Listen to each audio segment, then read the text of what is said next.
TV 14 Bharat में आपका स्वागत है। मैं असरार अहमद। इस वक्त मैं मौजूद हूँ उत्तर प्रदेश के प्रतापगढ़ में सदर विधानसभा में। आपको मालूम होगा कि आज इलेक्शन का जो कैंपेनिंग थी, प्रचार का आखिरी दिन था। तमाम पार्टियों ने अपनी पूरी ताकत झोंक दी और घर घर जाकर ये संदेश दिया कि हमें वोट दीजिए, हमें जिताइए, हम आपका काम करेंगे। तो हमसे बातचीत करने के लिए मौजूद हैं समाजवादी पार्टी गठबंधन और अपना दल कामेरावादी की राष्ट्रीय अध्यक्ष। हम इनसे बातचीत करेंगे। कृष्णा पटेल जी हैं और ये सदर विधानसभा से प्रत्याशी भी हैं। मैम, सबसे पहले आपका स्वागत है टीवी 14 भारत में। Thank you. ये बताइए कि किन मुद्दों को लेकर आप जनता के बीच गए इस चुनाव में? हमारी जनता के बीच में जो हमारे अखिलेश जी ने एक एजेंडा बनाया था, वो एजेंडा हम दोनों पार्टियों, सभी पार्टियों का सम्मिलित एजेंडा है।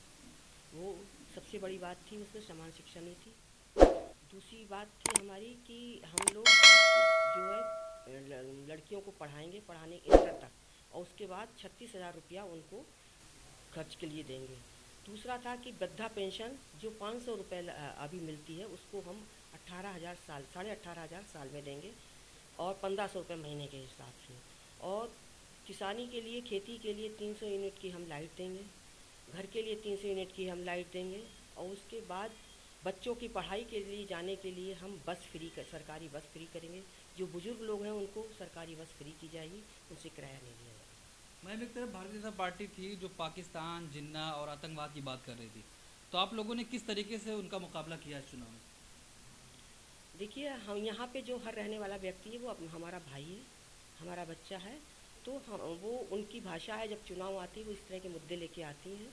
हम लोग को ये कुछ भी फेस नहीं करना पड़ा। सब छोटी बड़ी जातियों का बहुत अच्छा सहयोग मिला है और सबके सहयोग से हम चुनाव में लड़ रहे हैं।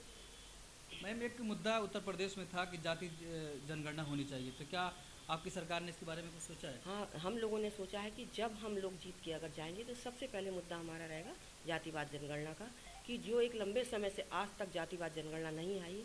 अगर हम कम हैं तो कम सामने आए, अगर हम ज़्यादा हैं तो ज़्यादा सामने आए, लेकिन ये जनगणना होनी चाहिए।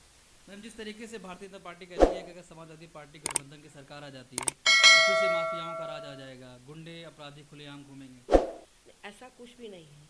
हर पार्टी में गुंडे और अच्छे बुरे आदमी हर व्यक्ति होते हैं। उनके पास कौन सा थर्मामीटर है जो बता दें समाजवादी पार्टी में ही गुंडे हैं? उसमें भी हो सकते हैं, भाजपा में भी हो सकते हैं। अच्छा बुरा तो इंसान हर जगह होता है। तो ऐसा कुछ भी नहीं, कोई थर्मामीटर किसी के पास नहीं है।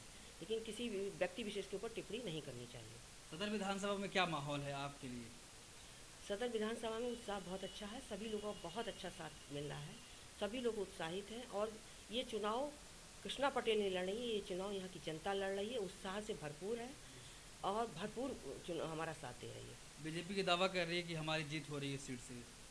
देखिए, जो प्रत्याशी मैदान में आता है हर कोई दावा करता है, लेकिन जीत तो 10 के बाद पता चल जाएगी। लेकिन इतना वोट मिलेगा मेरे को कि यहाँ पे शायद मशीनें भी कम पड़ जाएंगी।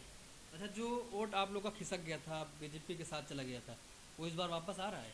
एक एक करके सारे कार्यकर्ता मेरे वापस आ गए हैं, और यहीं के नहीं पूरे प्रदेश के वापस आ गए। पूरे प्रदेश के वापस आ गए हैं। तो आपको क्या लग रहा है 2022 में सरकार बनेगी? सरकार हमारी बन चुकी है, बस डिक्लेयर होना बाकी है। जैसे कि अखिलेश यादव जी ने कह दिया है कि अगर सरकार बनती है तो आपको कैबिनेट मंत्री बनाया जाएगा। तो आप सदर विधानसभा प्रतापगढ़ से लड़ रही हैं, तो क्या प्रतापगढ़ के विकास के लिए कुछ आप अहम एजेंडा शामिल देखिए, करेंगे? जो भी यहाँ विकास की कमी है, और विकास की यहाँ बहुत ज़्यादा कमी है। हम मंत्री बने ये तो बात की बात है, लेकिन अगर हम जीत के जाएंगे तो हम जनता से जीत रहे हैं, जनता हमें जिता रही, तो हम उसके सुख दुख का बहुत भरपूर ध्यान रखेंगे। मैं एक सवाल और आपसे करूंगा कि लोग, एक विशेष समुदाय के लोग आरोप लगाते हैं कि फर्जी इनकाउंटर होता है, तो क्या उस पर भी आप कुछ अंकुश लगाने का काम करेंगे? नहीं, वो जरूर करेंगे। अगर किसी की निर्दोष की जान जा रही तो उसके विषय में जरूर करेंगे और बढ़ चढ़ के हिस्सा लेंगे, उनकी लड़ाई को लड़ेंगे। हम आ रहे हैं तो उनकी लड़ाई के लिए आ रहे हैं। मैम, ये एक आरोप ये भी लगता है कि जो प्रत्याशी बाहर से आते हैं, लोग कहते हैं अगर जिता देंगे तो बाहर चले जाएंगे, कभी हमारा काम होगा, मिलना होगा तो पेट्रोल डीजल खर्च करके दूर जाना पड़ेगा। तो क्या आप भी ऐसा करेंगे? आप प्रतापगढ़ वासियों के साथ ही देखिए, रहेंगे? जो लोग आते हैं वो एक साधारण व्यक्ति हो सकते हैं, एक कार्यकर्ता हो सकते हैं, एक पदाधिकारी हो सकते हैं। मैं एक पार्टी की मुखिया हूँ, मैं पूरे प्रदेश में लड़ सकती हूँ और मैं कहीं भी लड़ सकती हूँ, मैं स्वतंत्र हूँ। अखिलेश जी लड़ रहे हैं, अखिलेश जी कहाँ से लड़ रहे हैं? तो वो भी तो कहीं के रहने बसिंदा वाले हैं, लेकिन लखनऊ में वो रहते हैं। तो ऐसा कुछ भी नहीं है, जो मुखिया होता है वो स्वतंत्र होता है, कहीं भी लड़ सकता है। चलिए, बहुत शुक्रिया। ये थी कृष्णा पटेल जी, जिन्होंने हमसे बातचीत करी और तमाम मुद्दों पर खुलकर बोली कि अगर हमारी सरकार बनती है तो प्रतापगढ़ के विकास के लिए क्या क्या करेंगी। जिस तरीके से अखिलेश यादव जी ने कहा कि अगर हमारी सरकार बनती है तो इनको कैबिनेट मंत्री भी बनाया जाएगा। तो अब ये देखने की बात होगी कि मंत्री बनने के बाद प्रतापगढ़ के विकास के लिए मैम क्या क्या करती हैं। इस पूरे मामले पर आप क्या सोचते हैं, आप मैम से क्या चाहते हैं प्रतापगढ़ के विकास के लिए? कमेंट बॉक्स में अपनी राय ज़रूर दें।